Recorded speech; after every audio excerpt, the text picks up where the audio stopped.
Kalk lan! Pusu! Teyakkuza geç!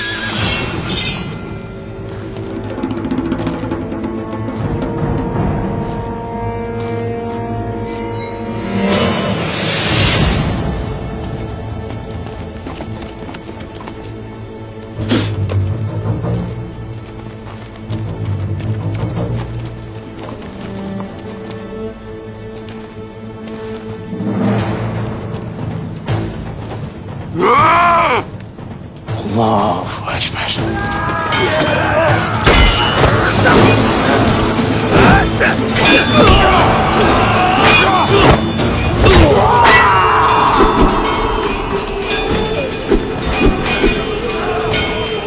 Yaman dövüşür ha. Biz ne yaman dövüşen gördük. Ben ona aman diletmesini bilirim.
Aman dileyesin.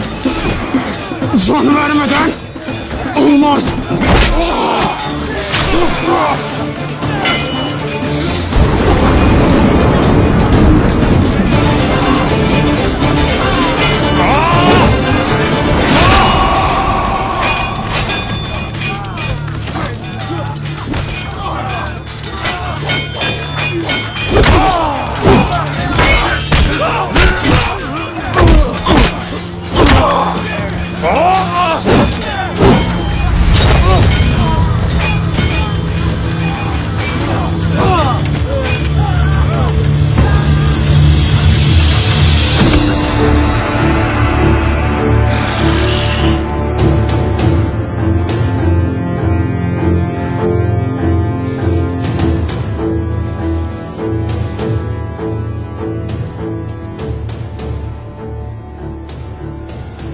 Kimsin?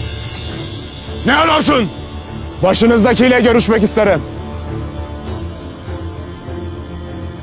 Bizde baş yoktur.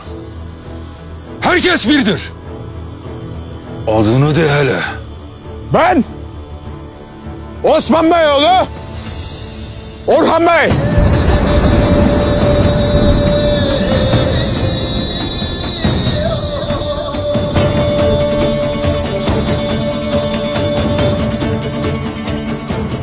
Beyoğlu'sun ha?